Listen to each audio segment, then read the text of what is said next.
मैत्रीं भजत अखिलहृज्जेत्रीं, मैत्रीं भजत अखिलहृज्जेत्रीं, मैत्रीं भजत अखिलहृज्जेत्रीम्। आत्मवदेव परानपि पश्यत, आत्मवदेव परानपि पश्यत। युद्धं त्यजत स्पर्धां त्यजत, युद्धं त्यजत स्पर्धां त्यजत। त्यजत परेष्वक्रममाक्रमणम्, त्यजत परेष्वक्रममाक्रमणम्। मैत्रीं भजत अखिलहृज्जेत्रीं। जननी पृथिवी कामदुघास्ते, जननी पृथिवी कामदुघास्ते। जनको देवः सकलदयाळुः, जनको देवः सकलदयाळुः। दाम्यत दत्त दयध्वं जनतां, दाम्यत दत्त दयध्वं जनतां। श्रेयो भूयात् सकलजनानां, श्रेयो भूयात् सकलजनानां, श्रेयो भूयात् सकलजनानां, श्रेयो भूयात् सकलजनानां, श्रेयो भूयात् सकलजनानां।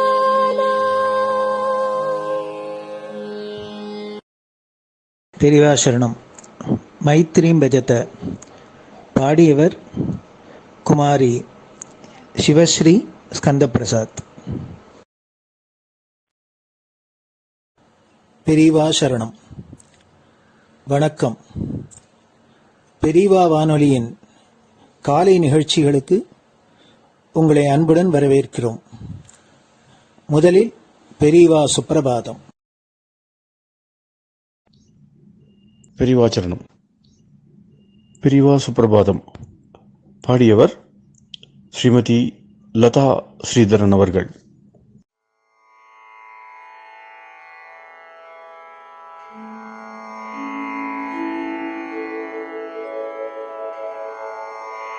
मायात्रियामासु निमीलिताक्षम्, लोकत्रियामासु विनिद्रमेनम्।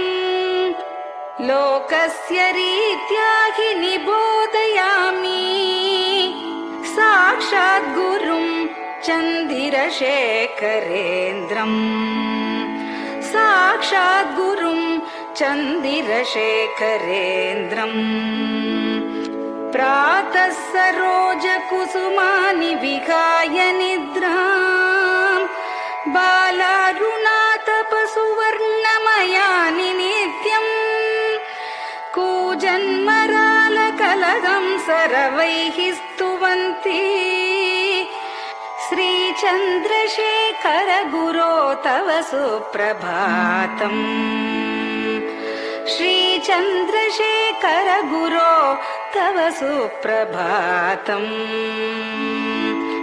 भृङ्गाश्च पीतमधुमत्तविलासिनिभिः युक्ताः सरोजवनजातसुरेणुपीताः, त्वां स्तुवन्ति मधुरैः कलगुञ्जनैः स्वैः। श्रीचन्द्रशेखर गुरो तव सुप्रभातम्, श्रीचन्द्रशेखर गुरो तव सुप्रभातम् ये लालवङ्गनवमालति मल्लिकाद्याः गन्धीनि नित्यममलानि लता सुमानि अर्चन्ति पल्लवकरैर्विनता गृहीत्वा श्रीचन्द्रशेखर गुरो तव सुप्रभातम् श्रीचन्द्रशेखर गुरो तव सुप्रभातम् तुभ्यं रसालकदलीपनसादिवृक्षा कूजन्द्विगङ्गनिवगैर्मधुरं स्तुवन्तः माद्वीकसङ्गमधुरं फलमुद्वहन्ति श्रीचन्द्रशेखर गुरो तव सुप्रभातम् श्रीचन्द्रशेखर गुरो तव सुप्रभातम् कावेरि वारिकृतमञ्जनपूतदेहा वेदादिमन्त्रनिवगैर्मुखरीकृताशा विप्रास्तुवन्ति सततं नतमस्तकात्माम् श्रीचन्द्रशेखर गुरो तव सुप्रभातम् श्रीचन्द्रशेखर गुरो तव सुप्रभातम्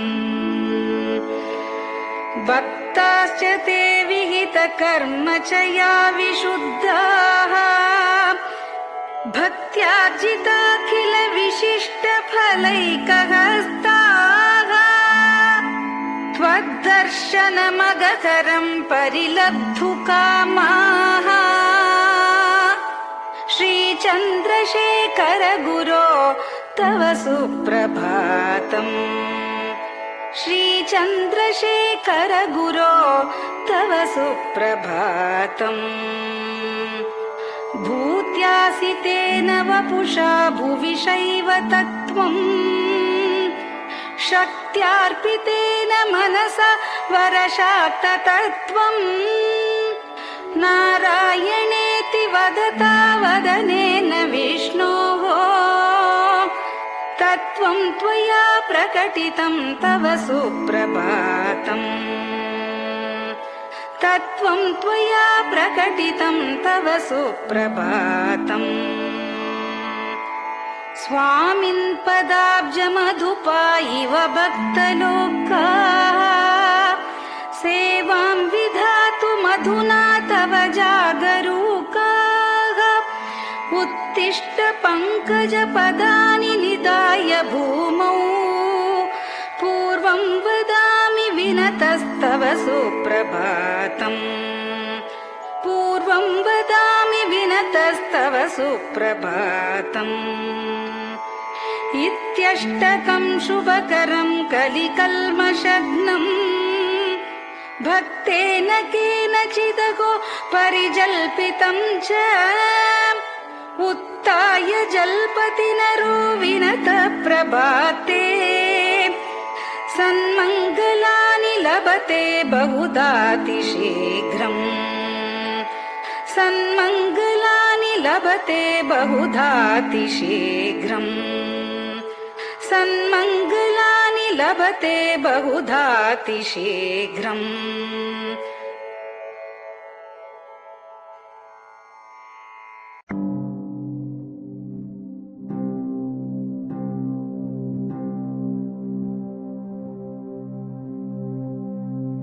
हर हर शङ्कर जय जय शङ्कर हर हर शङ्कर जय जय शङ्कर हर हर शङ्कर जय जय शङ्कर हर हर शङ्कर हर हर शङ्कर जय जय शङ्कर हर हर शङ्कर जय जय शङ्कर हर हर शङ्कर जय जय शङ्कर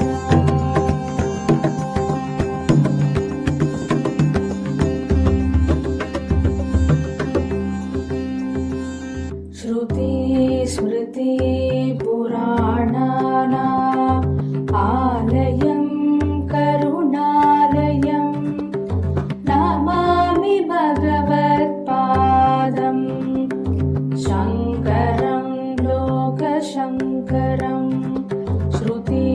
स्मृतिपुराणानाम् आलयं करुणालयं नमामि भगवत्पादम् शङ्करं लोकशङ्करम् हर हर शङ्कर जय जय शङ्कर हर हर शङ्कर जय जय शङ्कर हर हर शङ्कर जय जय शङ्कर हर हर शङ्कर हर हर शङ्कर जय जय शङ्कर हर हर शङ्कर जय जय शङ्कर हर हर शङ्कर जय जय शङ्कर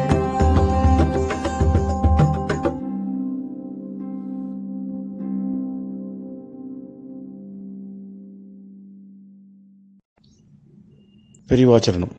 பெரியவா கராவலம்பம். பாடியவர் ஸ்ரீமதி லதா ஸ்ரீதரன் அவர்கள். प्रातः स्मरामि भवदीयमुखारविन्दम् मन्दस्मितं च जनितापहरं जनानाम् प्रातः स्मरामि भवदीयमुखारविन्दम् मन्दस्मितं च जनितापहरं जनानाम् सम्पत्करीं च भवतोऽत्र कटाक्षलक्ष्मीं काञ्चीमठेश मम देहि करावलम्बम् सम्पत्करीं च भवतोऽत्र कटाक्षलक्ष्मीं काञ्चीमठेश मम देहि करावलम्बम् काञ्चीमठेश मम देहि करावलम्बम् काञ्चीमठेश मम देहि करावलम्बम् काञ्चीमठेश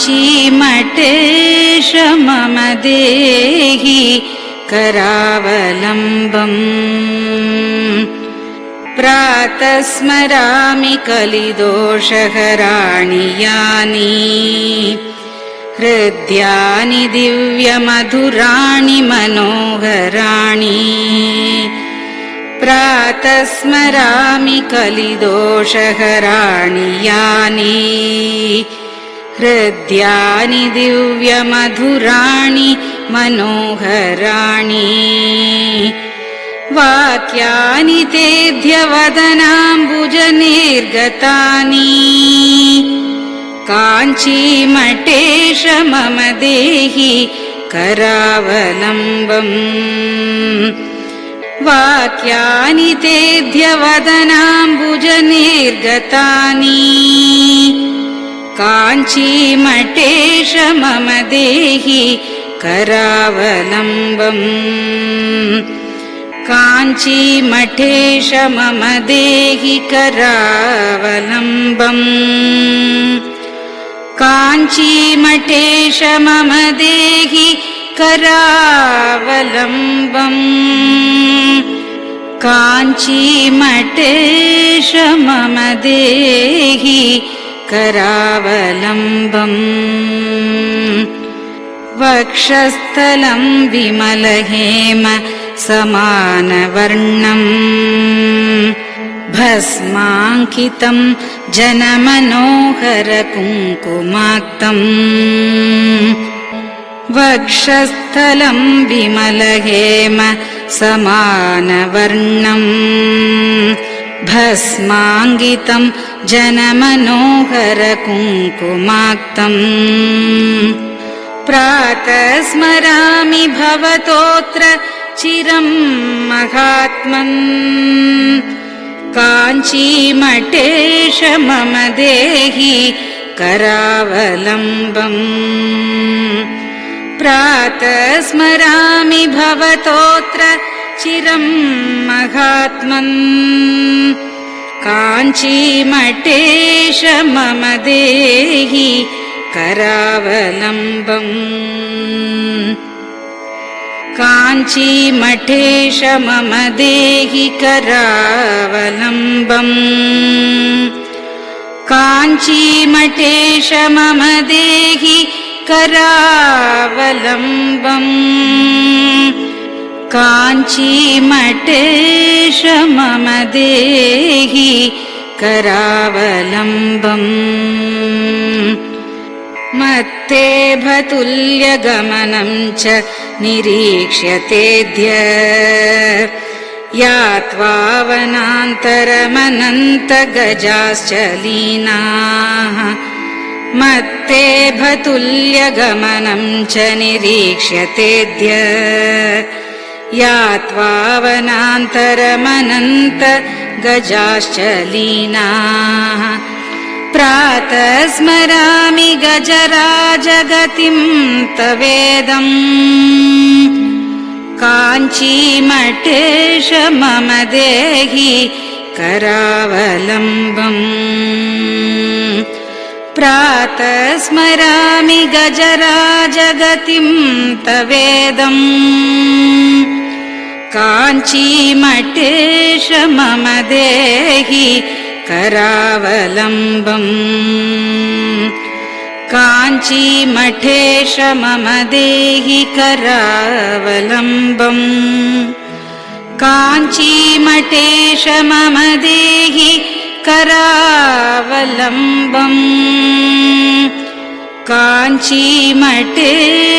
मम देहि करावलम्बम् दक्षेण दण्डमवलम्ब्य सदैतरेण हस्तेन चारुकलशं च विराजमानम् दक्षेण दण्डमवलम्ब्य सदैतरेण हस्तेन चारुकलशं च विराजमानम् रक्ताम्बरं च तव चारु कटिं स्मरामि काञ्चीमठेश मम देहि करावलम्बम् रक्ताम्बरं च तव चारु कटिं स्मरामि काञ्चीमठेश मम देहि करावलम्बम् काञ्चीमठेश मम देहि करावलम्बम् काञ्चीमठेश मम देहि करावलम्बम् काञ्चीमठेश मम देहि करावलम्बम् विस्मृत्य दोषमखिलं च ममापराधम् त्रातुं च याध्य भगवन् कृतबद्ध दीक्षा विस्मृत्य दोषमखिलं च ममापराधम् त्रातुं च याध्य भगवन् कृतबद्ध दीक्षा प्रातः स्मरामि यतिपुङ्गवतेऽनुकम्पाम् काञ्चीमठेश मम देहि करावलम्बम् प्रातः स्मरामि यतिपुङ्गवतेऽनुकम्पाम् काञ्चीमठेश मम देहि करावलम्बम् काञ्चीमठेश मम देहि करावलम्बम् काञ्चीमठेश मम देहि करावलम्बम् काञ्चीमठेश मम देहि करावलम्बम् प्रातः स्मरामि भवदीय पदारविन्दम् यस्मात् प्रयान्ति दुरितानि महान्ति तानि प्रातः स्मरामि भवदीय पदारविन्दम् यस्मात् प्रयान्ति दुरितानि महान्ति तानि आयान्ति तानि मुहुरुद्य सुमङ्गलानि काञ्चीमठेश मम देहि करावलम्बम् आयान्ति तानि मुहुरुद्य सुमङ्गलानि काञ्चीमठेश मम देहि करावलम्बम् काञ्चीमठेश मम देहि करावलम्बम् काञ्चीमठेश मम देहि करावलम्बम् काञ्चीमठेश मम देहि करावलम्बम् स्नानाश्च पानाश्च निषेवणाश्च ध्यानाश्च पापानिलयं प्रयान्ति स्नानाश्च पानाश्च निषेवणाश्च ध्यानाश्च पापानिलयं प्रयान्ति हे तीर्थपादानुसवं पदं ते तीर्थं च तीर्थीकरणं भजामि हे तीर्थपादानुसवं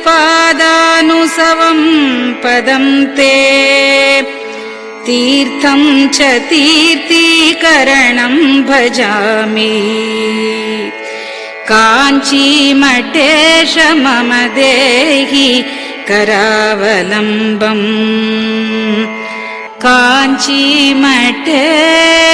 मम देहि करावलम्बम्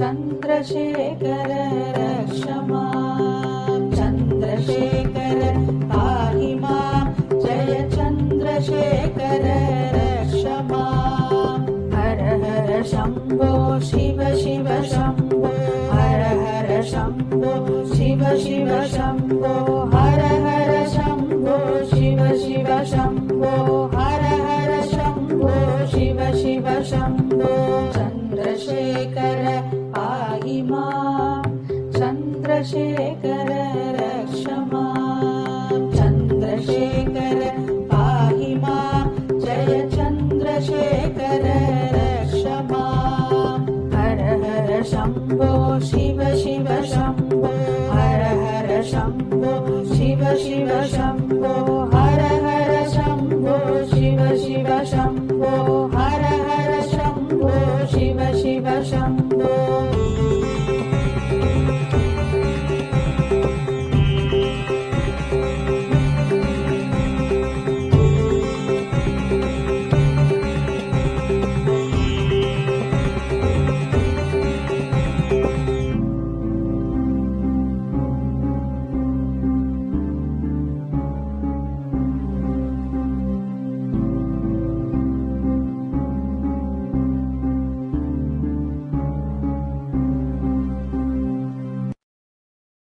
பெரியவா சரணம். நீங்கள் கேட்க இருப்பது பெரியவா குரல்.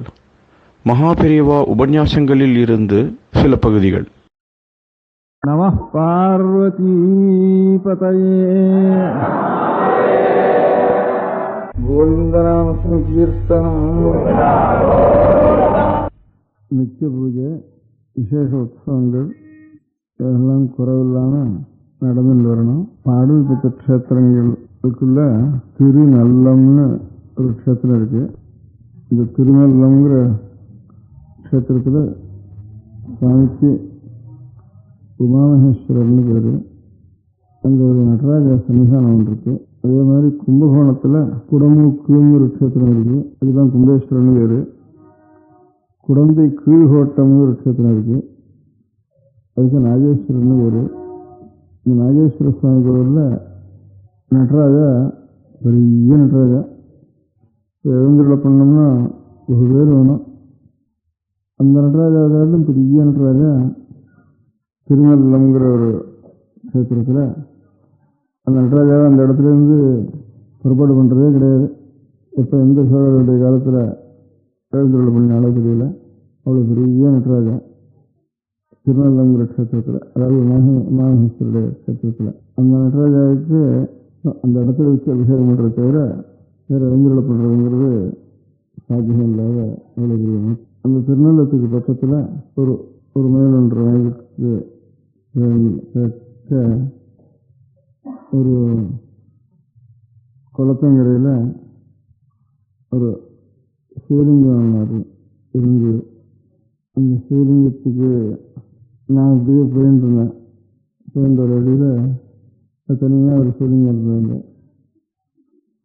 அங்கே அந்த திருநல்லங்கிற ஊரில் இருக்கிற கொஞ்சம் நிலம் உள்ளவர் கூட வந்துட்டு இருந்தார். மறுபாக்கு குளம் என்ன இருக்குது, இந்த சிவலிங்கம் ரொம்ப பிராச்சீனமாக இருக்கு, இதுக்கு ஏதாவது ஒரு சின்ன கோவிலாவது கட்டி யாராவது முடிஞ்சு வாழ்றதுல அதுக்கு பூஜை ஏற்பாடு பண்ணா தேவையில்லை அப்படின்னு பிரஸ்தாபம் பண்ணுங்க. யாராவது சேர்ந்து செய்வோம்ட்டு இருந்தார். செய்யலாம்னு மனசில் நினைச்சாரானு அவர் அந்த ஊர் அவருடைய ஊர் திருநல்லங்கிற ஊர் வருது. திருநல்லங்கிற ஊருக்கு தான் இப்போ தேவாரங்களில் பாடல்கள் சொல்கிறப்போ திருநல்லம்னு சொல்கிறது. உலக வழக்கத்தில் அதுக்கு கோனேர் ராஜபுரம்னு பேர். அதுக்கப்புறம் கோனேர் ராஜபுரம் காவிரிபுரம் இருக்குன்னு சொல்லி இருக்கும். அதுதான் திருநல்லம்னு க்ஷேத்திரத்துக்கு பேர். அந்த ஊரார் எல்லாரும் அந்த க்ஷேத்திரத்தை ரொம்ப விசேஷமாக கொண்டாடுறா. ஒரு ஊர்லேயும் அவ்வளோ வேணா கொண்டாடல, அவ்வளோ வேணா கொண்டாடுறா. இந்த ஊராரோட கட்டளைகள் நிறைய செய்து நிறைய வேத பாராயணம், தேவாரம், கல்யாணோத்சவம் அது அவ்வளோ நல்லா கொண்டாடிட்டு இருக்கேன் அந்த க்ஷேத்திரத்தை திருநல்லத்தை. இதுக்கு பக்கத்தில் தான் 1.5 மைல் ஒரு குளமும் ஒரு சிவலிங்கம் இருந்தது. இதுக்கும் கொஞ்சம் யாரும் பூஜை பண்ணா தேவையில்லை. சின்ன கோவிலாக கட்டி ஏதாவது ஒரு குடி சேவை போட்டு பூஜை பண்ணா தேவையில்லை அப்படின்னு சொல்லிட்டு இருந்தேன். சரின்னு சொன்னார். அப்புறம் அப்படி இருக்கிறப்போ அந்த ஊரில் ஒருத்தர் அதுக்கு ஏதோ 7,000 ரூபாயோ 10,000 ரூபாயோ அந்த நடராஜாவுக்காகன்னு எழுதி வச்சார். அந்த நடராஜாவுக்காக எழுதி வச்சோன்னா அவர் எழுதி வச்சுட்டு காலத்தாருக்கு அதை அப்படியே வட்டி நடராஜாவுடைய ஒரு அபிஷேகத்துக்கு அந்த நடராஜா பெரிய நடராஜா, உலகத்துக்குள்ள பெரிய நடராஜா இந்த திருநெல்வேலி நடராஜா. ஒரு சின்ன கிராமம். அந்த கிராமத்தில் அதிக நிலையில் சொற்ப நிலைங்க ஒரு சின்ன ஒரு புகழ் கிராமம் சொல்றது. சின்ன கிராமம், தனி கிராமம். அந்த கிராமத்துக்கு ஒரு தனி சிவன் கோவில் அதில் இருந்திருக்கு. இப்போ எல்லாமே இடிஞ்சு இல்லைங்க மாத்திரம் இருந்திருக்கு. கிராம தேவத்தை கோவில், அதுக்கு ஒரு தெரு, ஒரு சில கொஞ்சம் நிலம் அந்த கிராமத்துக்கு என்ன இருந்தது. அந்த நிலம் விற்கிறதுக்கு விற்பனைக்கு 2 இருந்தது. இந்த நடராஜாவுக்காக மூலதனம் வச்சிருந்தால இந்த மூலதனத்தை கொண்டு அந்த கிராமத்தை அப்படியே வாங்கிட்டாரு. இந்த கிராமத்தை வாங்கினதுக்கப்புறம் அது கொஞ்சம் வசதிகள்லாம், வாய்க்கால் வசதிகள்லாம் இன்னும் விசேஷமாக ஏற்பட்டு அது ரொம்ப நல்லா விளையாடுறதுக்கு ஆரம்பிச்சிட்டு இந்த கிராமம்.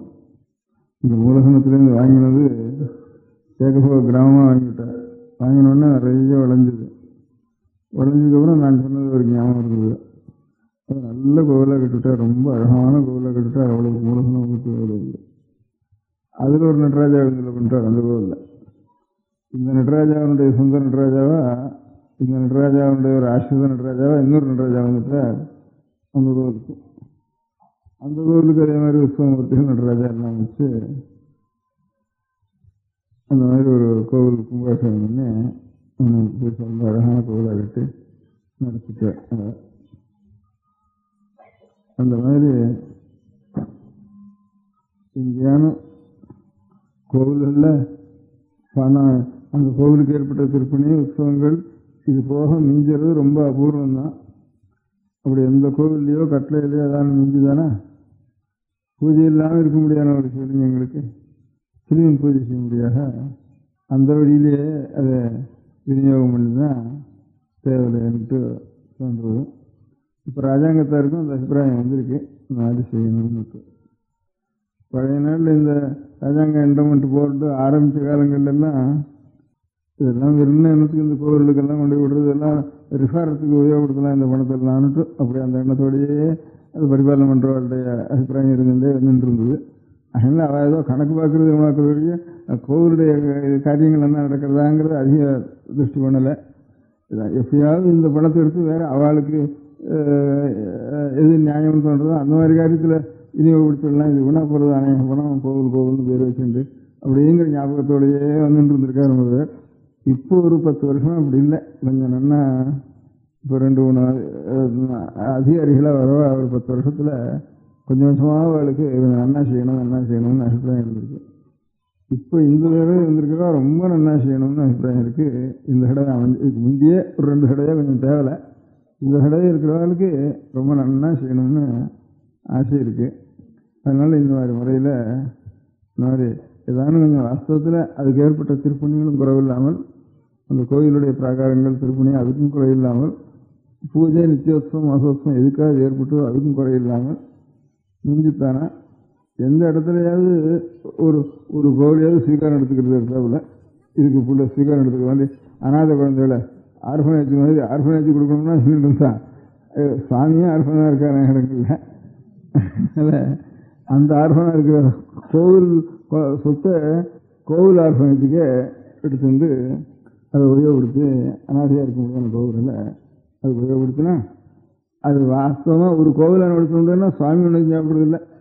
எத்தனையோ அநாத ஆர்ஃபன் தான் வாஸ்தவத்தில் சாப்பிட்றது கடைசியில். கோவில் சுவாமிக்கு ஒரு கைங்கரியம் பண்ணிவிட்டு சாப்பிட முடியாத நிலைமையில் இல்லைன்னா வெறும் கட்டடத்தில் கொண்டு போய் போட்டுட்டோம். ஏன்னா ஆர்ஃபனேஜுக்குன்னு கட்டடம் கட்டுறதுலேயே சரியாக போயிடுமா, அதில் இன்ஜினியர் அடிக்கிறது கண்ட்ராக்ட் அடிக்கிறது இது சரியாக போயிடும். சரியாக போனால் அது இல்லாமல் கோவில் கட்டுறதுன்னு கட்டி விட்டுருது தானே. இதோ 2 மிருகத்தையாவது தட்டுறது 2 சோமகத்தையாவது கட்டிவிட்டு 2 ஒன்றை கட்டி சாப்பிட்டு அவன் மட்டும் போயிடுவான் அங்கேருந்து. இல்லை அவனுக்கு 2 தேவாரம் வாரம் சொல்லி கொடுத்தாலும் ஒரு வாரம் சொல்லி கொடுத்தாலும் அவனுக்கு கொஞ்சம் நல்ல விஷயம் வரும். அந்த ஒரு சுவாமியை பற்றி 2 சோதனமாக 2 சாப்பிடுவான். அது இல்லாமல் இருந்தால் ஆரம்பிச்சுன்னா ஆடம்பரத்தோடு சரியாக போயிடும். அவனுக்கும் இல்லை இவனுக்கும் இல்லைன்னு இவனாக போயிடும். அது வாஸ்தவத்தில் கோவில் இந்த ஆர்ஃபனாக இருக்கிற கோவில் எடுத்துட்டா ஒரு 100 ஆர்ஃபன் அதில் இருந்து பழிச்சு போவான். எத்தனையோ ஒவ்வொரு காரியத்தை பண்ணிட்டு 2 தீவெட்டி பிடிக்கிறோம், 2 விளக்கு போடுறோம் அப்படின்னு அதுக்கோ 2 சின்ன பையன்கள் அந்த காரியத்தில் நல்ல காரியத்தை செய்துட்டு சுவாமின்னு நினச்சிட்டு அதுக்கப்புறம் 2 சோதத்தை கொண்டு போவான். அதனால் அதுதான் நிஜமான ஆர்ஃபனேஜ். வெறும் ஆர்ஃபனேஜா வீணாக போயிடும் பணங்கள்லாம் ஊழலுக்கும் லஞ்சத்துக்கும் மோசத்துக்கும் அதுக்கு சரியாக போயிடும். ஆர்ஃபனேஜ் கட்டுறதுக்கே ரொம்ப பணம் கழிஞ்சு போகிறது. அதுக்கப்புறம் ஆர்ஃபனேஜ் நடத்துறது அதுக்கப்புறம் கட்டம். ஆர்ஃபனேஜ் கட்டுறதுலேயே ரொம்ப பணம் வீணாக போகிறது. அப்படி இல்லாமல் இந்த ஆர்ஃபனாக இருக்கிற கோவிலெல்லாம் எடுத்து விட்டாலாம் அதுவே ஒரு பெரிய சொல்லுங்க காரியத்துக்கு. அதோட கூட கொஞ்சம் இன்னும் பணம் சௌகரியம் இருக்கிற இடத்துல அந்த கோவில் கைங்கரியங்களை நல்லா நடக்கிறதுக்காக ஒரு பள்ளிக்கூடம் ஒன்றும் வச்சுடலாம். கொஞ்சம் ஒரு 10 தேவஸ்தானத்தை சேர்த்தோம். இல்லை தனி தேவஸ்தானத்துக்கு சொத்து நிறைய வர்றது, இப்போ பிரார்த்தனைகள் நிறைய வர கோவிலையோ ஒரு பள்ளிக்கூடம் ஒன்று வைக்கலாம். அந்த பள்ளிக்கூடத்தில் இந்த கோவிலுக்கு ஒரு பெருமாவில் இருந்தானா பிரபந்தம் வாசிக்கணும், இல்லைன்னா ஆகமங்கள் சொல்லித்தரணும். சிவகோவில் இருந்தால் சிவாகமம், திருவண்ணூர் இருந்தால் திருவண்ணூர் பூஜா விதிகள் தானே ஆகமங்கள் சொல்லித்தரணும். இல்லை ஒரு சுத்தமத்தில் தட்டணும் நர்த்தனம் பண்ணுற கோவிலாக இருந்தானா அதுக்கு கெத்தோட அந்த இதோட இல்லை 2 வாத்தியம் வாசிக்கணும். அப்படின்னு மலையாளத்துலலாம் சண்டா வாத்தியம்னு ஒரு வாத்தியம். அதில் நிறைய அவள் எல்லாமே இது பண்ணுவா. இஷ்டமாக 30 பேர் 40 பேர் இங்கேருந்து அந்த வாத்தியங்கள்லாம் வாசிப்பா. அதில் நல்ல ஒரு நிபுணத்தை சம்பாதிக்கணும்.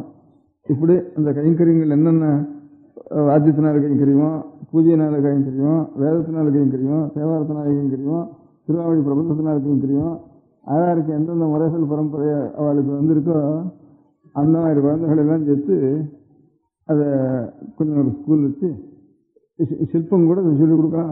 ஏன்னா கோவிலுக்கு அவசியம் சிற்பமும் வேணும், சங்கீதம் வேணும், கீதம் வேணும், நாட்டியம் வேணும். இதெல்லாம் சாஸ்திர, இதெல்லாம் ஊரில் நாட்டியம் ஆடுறதெல்லாம் ஆட்டக்கூடாது. கோவிலும் சாமிக்கு தான் நாட்டி தர்ப்பணம் பண்ண இருக்கிற ஊர்லாம் நாட்டியம் ஆடுறது நம்ம சாஸ்திரத்தில் சரியில்லை. இது அதனால எல்லாம் சாமி சன்னிதானத்துக்கு தான், எல்லாம் அவனுக்கு தான் ஈஸ்வரனுக்கு அர்ப்பணம் பண்ணணும்.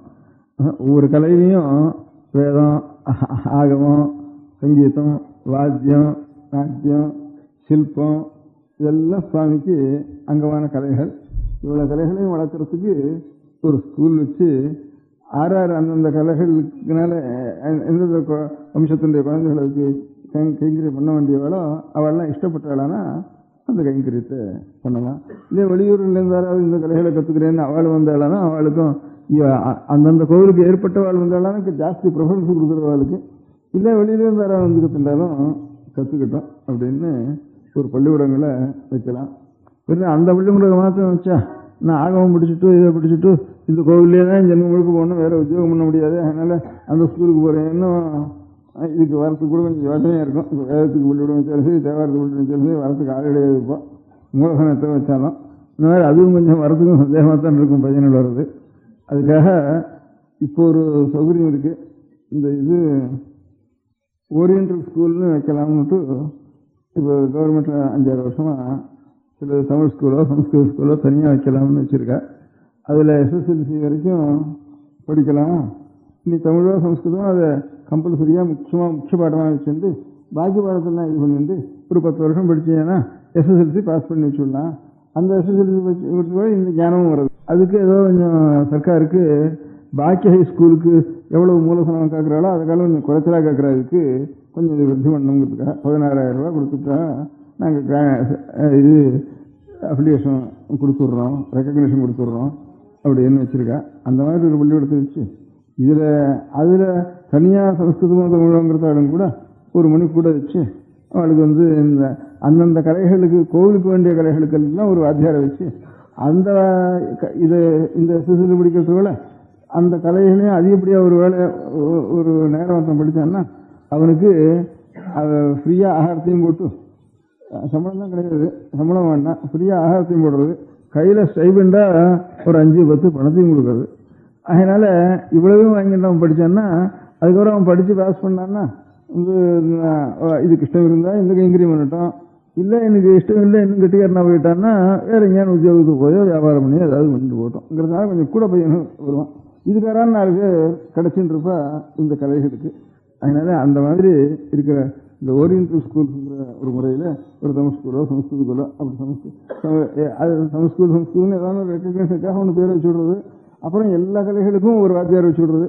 அவனவன் 2 பேர் 3 பேர் இதில் சேர்ந்துருந்தானா அவனுக்கு கூட ஸ்டைபெண்ட்ஸ் கொடுக்குறது. அப்படின்னு அதுக்கு சாப்பாடும் போட்டு சம்பளமும் இலவசமாக இருந்து கையில் 10 ரூபா பணத்தையும் கொடுத்தா சரி, இதுக்காகவாவது இந்த 10 வருஷம் நிச்சயம் 10 ரூபா கிடைக்கிறதேங்கிறதுக்காகவாது 2 பேர் கோவிலுக்கு வேண்டிய கலைகளை ஆகமத்தையோ வேதத்தையோ தேவாரத்தையோ திருவாமொழியோ நாட்டியமோ சங்கீதமோ சிற்பமோ வாத்தியமோ ஏதாவது ஒரு கலைகளை அதிலிருந்து முதல் சமாச்சாரம் இந்த கலைகள்லாம் தெரிஞ்சவர்களுக்கு ஜீவனம் இல்லையேங்கிற ஒரு குறை இருக்க அதுவும் நிவர்த்தியாகும். ஒரு 10 ஸ்கூல் இந்த என்டோமெண்ட் டிபார்ட்மெண்ட்டில் வச்சாலானா ஒரு 10 இடத்துல வைக்கலாம் தமிழ் தேசத்தில். அந்த 10 இடத்துல வச்சாலானா அந்த 10 இடத்துல ஒவ்வொரு இடத்துலையும் ஒரு 5-6 வாத்தியாரை இவளுக்கு போட்டாலும் அவளுக்காவது ஒரு ஜீவனம் ஒன்று உண்டாகும். அதனால் ஒரு 10 இடத்துல 5-6 வாத்தியார்னா ஒரு 50 பேருக்கு ஜீவனம் வச்சு இந்த பையன்களும் அந்தந்த கலைகளை அந்த கோவிலுக்கு வேண்டிய கைங்கரியத்துக்கு வேண்டிய கலைகளை அவன் அந்த கோவிலுக்கு வேண்டிய கைங்கரியத்து கலை பள்ளிவிடாம மாத்திரம் இருக்குன்னா ஒத்துணர மாட்டான். அதில் வேறு தான் உட்காந்துருக்கணும். அதனால் வேறு SSLC ஒன்று இருக்குது, இல்லை நம்ம காலேஜுக்கு போவோம், இல்லை அவனா இதுலேருந்து போய் எங்கேயானு அவங்க ஜீவனம் உண்டாகும்னு தோணினா அவன் கொஞ்சம் அதில் வந்து சேருவான். அவனுக்கு பாக்கி பேருக்குலாம் வெறும்னா என்னாமா சொல்லிக் கொடுக்குறது மாத்திரம் சில பேருக்கு, கொஞ்சம் சாப்பாடும் போட்டு நாம கொடுக்குறது சில பேருக்கு, இவனுக்கு சம்பளமும் கொடுத்து சாப்பாடும் போட்டு ஏனாமையும் சொல்லி கொடுத்துட்டா இதுக்காக என்ன அதுகள் எடுத்துக்கலாமா? மேலே வந்தோம்னா இதுலயே கிட்டிக்காரன் ஆகிட்டா வந்துடலாம். இதுல இல்லை வேற ஏதாவது கிளார்க்காக போகிறேன், இல்லை டைப் ரைட்டிங் அடிச்சு போகிறேன்னா அதுக்கும் போகலாம் வந்துனால அப்படின்னுட்டு அந்த மாதிரி முறையில் கோவிலுக்கு கோவிலில் தானே அதிகப்படி பணம் இருக்குதானே இந்த மாதிரி காரியம் செஞ்சா அதுலேயும் வாஸ்தவத்தில் ஆர்ஃபனாக இருக்கிற குழந்தைகளுக்கு உபயோகப்படுத்துறது. அது தனியார்கள் எஞ்சின் கட்டுறதை காட்டிலும் இந்த மாதிரி ஏதாவது ஒரு ஏழை கோவிலில் எடுத்துட்டு அதுகளில் 2 பூஜை நடக்க முடியாது பண்ணாலும் பண்ணலாம்.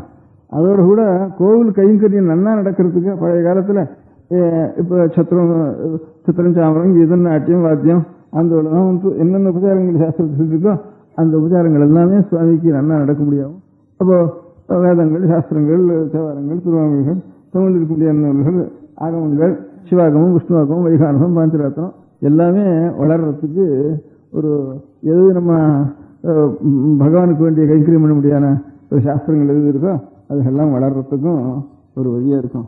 இந்த மாதிரி ஒரு ஹைஸ்கூல் வச்சு அந்த ஹைஸ்கூலில் அதிகப்படியாக இந்த சப்ஜெக்ட் இது கோவிலுக்கு கைங்கரியத்துக்கு வேண்டிய சப்ஜெக்டுகள் யார் எடுத்துக்கிறாலும் அவளுக்கு சாப்பாடும் போட்டு பணமும் கையில் கொடுத்து பண்ணினா இது வெறும் சாப்பாடு போட்டு பணம் கொடுத்தா கூட இந்த எஸ்எஸ்எல்சி இதாக ஒருத்தர் வர மாட்டா நமக்கு ஜீவனத்துக்கு என்ன பண்ணுறதுக்குனாலேங்கிற ஒரு பயம் இருக்குது. இப்போ எல்லாம் ரொம்ப ஏழைகளாக போயிட்டதுனால இங்கேயாரும் போய் ஜீவிச்சுதான் ஆகணுங்கிற நிலைமை குழந்தைகளுக்கு வந்துவிட்டதுனால முன்னாள் அது இல்லை. அவள் எப்படியாவது ஜீவிச்சுக்குவோம், எங்கேயாவது நான் சாப்பிடுவோம், சாப்பாட்டை பற்றி கவலை இல்லை, நாங்கள் எப்படியாவது ஒரு வித்தியை கலையை கற்றுடுவோம்னு அதே ஞாபகமாக இருக்குது ஒரு 60 வருஷத்துக்கு வந்து. இப்போ அப்படி இல்லை. எனக்கு முதல்ல இது என்னடா பண்ணுறது, இது அநேகமாக ஜலத்தில் இருக்கிற மீனை கரையில் எடுத்து விட்டா இப்படி தவிக்குவோம், அந்த மாதிரி தான் தவிச்சுட்டு இருக்கா ஒவ்வொரு குழந்தைகளும். நான் என்ன பிற்காலத்தில் என்ன செய்யறதுன்னு சர்வஜனங்களுக்கும் இப்போ ரொம்ப சிரமமாக இருக்குது ஜீவனம் பண்ணுறதுங்கிறது. ஏன்னா செலவு ஜாஸ்தியாக போச்சு.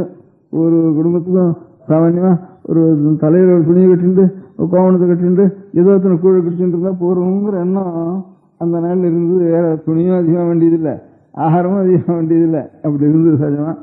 இப்போ நமக்கு வஸ்திரம், காஃபி, ஆகாரம், அதுக்கு டிஃபன் என்னென்னமோ அதுக்கு அநேக சாமான்கள் வந்துவிட்டதுனால நிறைய செலவாகிறது, கடனாகிறது. இதுக்கு என்ன பண்ணுறது, எங்கே போய் சம்பாதிக்கிறது? நான் மாத்திரம் இல்லை, குழந்தைகள், குட்டிகள், அப்புறம் டாக்டர் பில் வேறு, அப்புறம் இது அது வேறு விஷயம். சாப்பாடுகளும் டாக்டர் பில் ஜாஸ்தியாக போச்சு. இவ்வளவு அநேக சிரமங்கள் வந்துவிட்டதுனால இவர்களுக்கெல்லாம் எங்கே இருந்து நாம் சம்பாதிக்கிறது? கல்யாணத்துக்கு செலவு வேறு, கணக்கு வழக்கெல்லாம் அது மட்டும் ஏறிண்டே போயிட்டு இருக்கு. இவ்வளவுக்கும் சேர்ந்து சம்பாதிக்கணுமே, என்ன பண்ணுறதுங்கிற ஒரு கவலை ஜாஸ்தியாக போயிடுறது. அதனால வெறும் சாப்பிட்றது எப்படியானு சாப்பிட்டுக்குவோம். நம்ம மட்டும் ஒரு கலையை நம்ம மனுஷனு பிறந்ததுக்கு ஒரு வேதத்தையாவது பூர்த்தி அத்தியனம் பண்ணணும், வேதாத்தியனம் பண்ணவாள் வேற, சங்கீத அபியாசம் பண்ணினாள் வேற, அந்த மாதிரி ஒரு கலைகள் அபியாசம் பண்ணுறதுக்கும் சாப்பாட்டுக்கும் சேர்க்கவே இல்லை அந்த நாளில். அதனால இப்போ கலையாச்சு, சாஸ்திரமாச்சும் பண்ணாச்சு, ஏதாவது ஒரு மெக்கானிக்கோ, டெக்னிக்கலோ, எலக்ட்ரிசிட்டியோ, எதிரியாவது சினிமாவோ, எதிரியாவது ஒரு வழியில் நம்ம சம்பாதிக்கிற வித்தியை தான் வேணும்னுட்டு பழைய நாளில் அர்த்தகரீச வித்யான்னு சொன்னான். வித்யன்னா அது பொருளையும் நமக்கு கொடுக்கக்கூடியதாக இருந்தால் விசேஷம்னு சொல்லிருக்கு. இப்போ அர்த்தகரியே வித்யா, பொருள் இருக்கிற வருமோ அதுதான் வித்யா, பாக்கி எந்த வித்யா எக்கடி கிட்ட போட்டுன்ட்டு அந்த மாதிரி ஒரு ஞாபகம் வந்து விடுறதுனால இப்போ இந்த மாதிரி இந்த ஓரியன்டல் ஸ்கூல்ஸையும் வச்சு அந்த ஸ்கூல்ஸுக்கு அங்கமாக இதுகளையும் கொடுத்து கொஞ்சம் அவனுக்கு ஆகாரமும் போட்டு ஸ்டைபெண்டையும் கொடுத்து இந்த கலைகளெல்லாம் விருத்தி பண்ணினா அந்த கோவிலுக்கு அங்கமாக வச்சுருந்தா கோவிலுக்கு வேண்டிய கைங்கரியம் நடக்கிறதுக்கு இந்த கோவில் பணத்தை செலவழிக்கலாம்னுட்டு கடைசியில் உத்தேசம். இப்போ வைத்தியம் பண்ணி கொடுக்குறதோ, ஆர்ஃபனேஜ் பண்ணி கொடுக்குறதோ இதெல்லாம் அது வாஸ்தவத்தில் பூர்த்தி ஆகிடும்.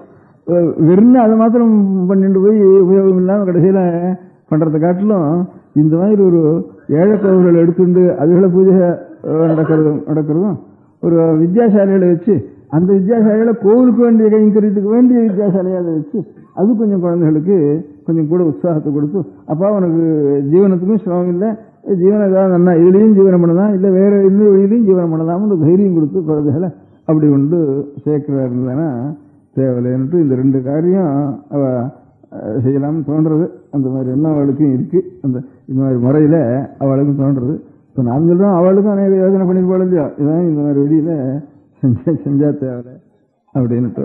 இப்போ 2 எனக்கு ரொம்ப சந்தோஷமாக இருந்தது. இப்போ கர்ப்பகு இந்த சுவாமிக்கெல்லாம் நம்ம ராஜோபசாரம், தேவோபசாரம்னு பேர் சுவாமிக்கு. இப்போ நாம் என்ன மாதிரி ஒரு பொருள்களை உபயோகப்படுத்திக்கணுமோ நம்ம சரீரத்துக்கு வெளிச்சம் வேணும், ஒரு காற்று வேணும், வஸ்திரம் வேணும், ஒரு வீடு வேணும், இதெல்லாம் நமக்கு இருக்குது. இதெல்லாம் இருக்கணும்னா இதெல்லாம் ஈஸ்வரனுடைய கிருபை இருந்தால் தான் நமக்கு கிடைக்கும். நாம ஒன்று படிக்க முடியாது. அதனால ஒரு ஒரு பருத்தி நம்மளால் உற்பத்தி முடியுமான்னா, இதோ இங்கே இருந்தோ நமக்கு அறியாத இடத்துலேருந்து மழை பெய்யுறது, பூமியினுடைய சக்தி இருக்குது, அதுலேருந்து பருத்தி உண்டாடுறது. அது இன்னும் நம்மளால் பண்ண முடியாது. எல்லாம் நமக்கு மேலே உள்ள சக்தி இருந்ததுனால தான் நமக்கு எல்லாம் கிடைக்கிறது. ஒரு அரிசி நம்மளால் பண்ண முடியுமா? ஒரு பருத்தி, ஒரு துணி நம்மளால் துணிக்கு ஏற்பட்ட ஒரு பருத்தியை தயார் பண்ண முடியுமா? எல்லாம் நமக்கு மீறின சக்தியினால் எங்கேருந்து வருதோ நமக்கு தெரியாது. அங்கேருந்து ஒரு சக்தியிலேருந்து வருது நமக்கு. அப்பேற்பட்ட ஆண்டவனுக்கு நாம் அதை கொஞ்சம் வஸ்திரத்தை அர்ப்பணம் பண்ணுறது, ஒரு கோவில் அர்ப்பணம் பண்ணுறது, ஒரு தீபம் அர்ப்பணம் பண்ணுறது அப்படின்னுட்டு. அந்த தீபம் வைக்கிறதுனா எனத்துக்காக ஒரே அழுக்கும் இருக்கும், எண்ணெயும் நெய்யும் அங்கேருந்து போய் வழுக்கு இருந்து இதெல்லாம் எனக்கு எலக்ட்ரிசிட்டி போட்டுவிடும் அப்படின்னுட்டு, கர்ப்பகிரகத்திலே எலக்ட்ரிக் லைட் போட்டுவிடும் அப்படின்னுட்டு முதல்ல உத்தரவு பண்ணினா ஒரு 20 வருஷத்துக்கு வந்து இருந்த அதிகாரிகள். அப்போ ரொம்ப பேர் ஆட்சேபிச்சா, என்னையா அதெல்லாம் அந்த நாள் எலக்ட்ரிசிட்டி இல்லை, அந்த சாஸ்திரம் எழுதி வச்ச நாளில். அப்போ எழுதிருக்கு தானே நெய் தீபத்துக்காக எலக்ட்ரிக் தீபம் தான் ரொம்ப புண்ணியம்னு எழுதி வச்சுப்பாப்போ, அது உங்களுக்கு தெரியாது. அதனால இந்த நாளில் நாங்கள்லாம் சாஸ்திரம் சொல்றதுக்கு வந்திருக்கோம் அப்படின்னுட்டு அப்போ போடுறதுக்கு ஆரம்பித்தா, கர்ப்பகிரகத்தில் போட்டு நல்லா இந்த டியூப் லைட் போடு அப்படின்னு சொன்னேன். ஒரு மனுஷனுக்கு வேண்டிய உபச்சாரமாக நாம் செய்கிறோம். ஒரு ஒன்றை உட்காந்து வச்சு ஒரு ரூமில் எப்போ பார்த்தாலும் எதுக்கு டியூப் லைட்டே போட்டு வச்சுருந்தா 24 மணி நேரத்துக்கு அவனுக்கு உபச்சாரமாக அபச்சாரமாக இருக்கும்போது சட்டுன்னு விட்டு போட்டு சொல்ல மாட்டேன். நீ சுவாமி உட்காந்துருக்க வேண்டியிருக்கு. எல்லாரும் கோடிக்கணக்கான மக்கள் எப்போ பார்த்தாலும் தரிசனம் பண்ண வேண்டியிருக்கு. அவர் உட்காந்து வச்சு நம்ம உபச்சாரம் தானே அங்கே பண்ணுறோம். நம்ம நாங்கள் பண்ணுறது அபச்சாரத்துக்கு பண்ணுறதா? அது சாமின்னு நினச்சின்னு பண்ணுறியா, கல்லுன்னு நினச்சின்னு பண்ணுறியா? நீ கல்லுன்னு நினச்சின்னு பண்ணால் ஒன்றே ஒன்றா வேண்டாம், நீ மட்டும் கதை விட சொல்லான்னு. அது ஒரு சாமியை நாம் நமக்கு பண்ணுறோம் இருக்காக நம்ம வேண்டிய உபச்சாரத்தை அங்கே அர்ப்பணம் பண்ணிட்டு அப்புறம் அந்த பிரசாதத்தினால் நம்ம நிற்கணுங்கிற ஒரு சாநித்தியங்கிற தினம் உனக்கு இருந்தானா தான் அங்கே உபச்சாரம் பண்ணணும். அப்படி இருந்தானா இந்த டியூப்லைட் உட்காந்து வச்சுருந்துருக்கேன்னா சுவாமி அங்கே வந்து சுவாமி கோவிச்சுக்கிறவனே சாவு பண்ணுவாரா, க்ஷமம் பண்ணுறவனுக்கு அப்படின்னுட்டுலாம் சொல்லி பார்த்தா அதெல்லாம் கிடையாது, நமக்கு அதிகாரம் இருக்குது, போட்ட போகிறேன்னுட்டு சொல்லிட்டு போயிட்டா. இப்போ இருக்கிற அதிகாரிகள் முதல்ல கர்ப்பகிரகத்தில் இருக்கிற டியூப்லைட்டையாவது எடுன்னுட்டு ஒரு உத்தரவு போட்டிருக்கா. முதல்ல சமாச்சாரம் முதல்ல ஆரம்பித்தா. அது ஒரு சந்தோஷம் எனக்கு. அதுக்கப்புறம் 2வது காரியம், நானும் ரொம்ப நாளாக அபிப்பிராயப்பட்டு இருந்தேன். அதே மாதிரி ஒரு உத்தரவு ஒன்று வந்திருக்கு.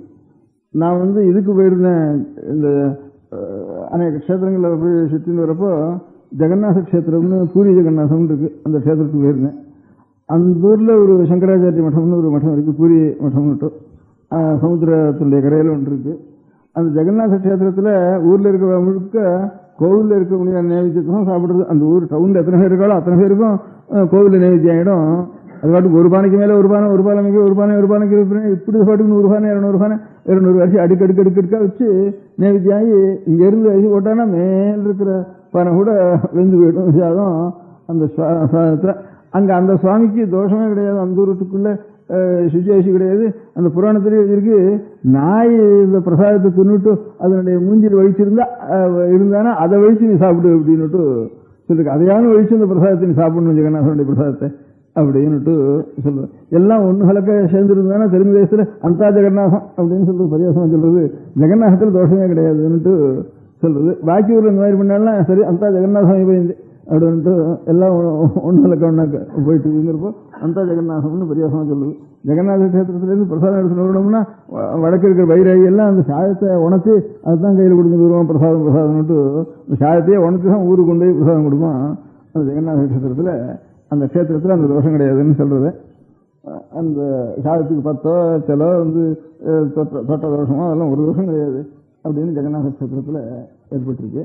அந்த ஜெகநாத கஷேத்திரத்தில் எல்லாருக்கும் சாதம், அந்த ஊர் முழுக்க அநேகமாக அங்கேருந்து தான் சாதம் சாப்பிட்டுருப்பா. அந்த மாதிரி 2-3 க்ஷேத்திரம் இருக்குது. அவடையார்கள் க்ஷேத்திரத்துலேயும் அப்படி தான் அநேகமாக அந்த ஊர் முழுக்க அதுலேருந்து சாப்பிடலாம்.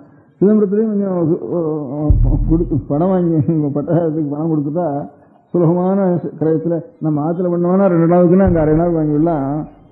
அவடையார்கள் சிதம்பரம் எல்லாம் இதுதான் நிஜமான கம்யூனிசம். கோவில் தான் நிஜமான கம்யூனிசம். எல்லாருக்கும் சமமாக லேசாக கிடச்சி போயிடுறது. அதான் சிரமப்படாமல் எல்லாம் ஒரு இடத்துல சமையல் பண்ணுறது.